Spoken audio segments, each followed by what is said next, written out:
Six Sigma is a methodology that lets you measurably connect your customers to your outcomes, to your e-learning outcomes and delivery. It's a tool. It works within the context of project management, and in this world today, we are increasingly projectized. What do I mean by projectized? I mean that between now and 2016, there will be 4.5 trillion more dollars spent on projectized work. So life in many enterprises, all the enterprises I've experienced, is a hairball.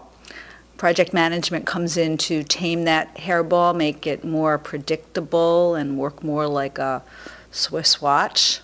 For e-learning, it means that it can integrate into the larger scheme of projectized work to know more about Six Sigma. So it does two things for e-learning. First, it helps e-learning integrate into all the other disciplines and maneuvers that are happening to basically produce change in enterprises.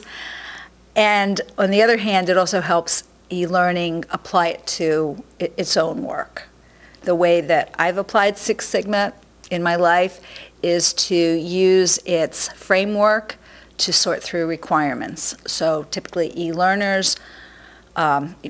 producers are faced with this barrage of requirements. Six Sigma says, okay, take a step back. Let's look at this from the standpoint of strategic requirements, operational requirements, and process requirements. And it's not until you get to the process requirements that we're talking about how much money do we have to produce the e-learning, how long should it take, how much creativity can we afford to pump into it. And it separates out how we think about e-learning for the business, e-learning for the stakeholders, which is at the operational level, and e-learning as a process piece, which is what e-learning designers and developers are typically looking at. So if you connect together all these different tiers of requirements, at the end, you end up with a richer mine to connect your e-learning deliverable back to what the business benefit is. I'm an enthusiast. It's a little top-heavy. It's a little top-heavy in terms of jargon. So tried hard to demystify the jargon and reduce the jargon.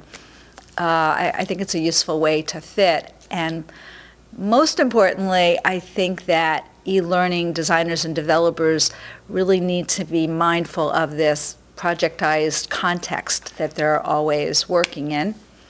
And longer term, like, what do I really think can happen from this? So I've been purchasing e-learning since about 2001. So early days, later days, I've probably spent, $4 or $5 million on e-learning in my working lifetime.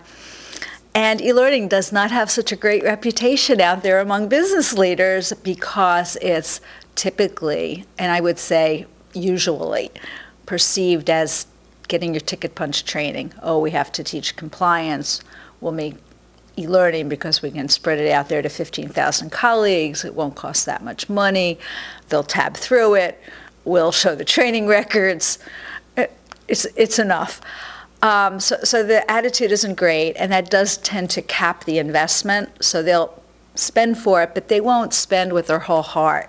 It just doesn't happen. So what I think that this connection with Six Sigma can do is intertwine, interconnect e-learning designers and developers earlier in the business stream, give them better data on how they contribute to the business, engage with project management superstructure, which is so much like the spinal column in driving these projects, which produce the need for e-learning. And then I think it can just help the identity of e-learning in a kind of professionalization. We talk the same language as the business.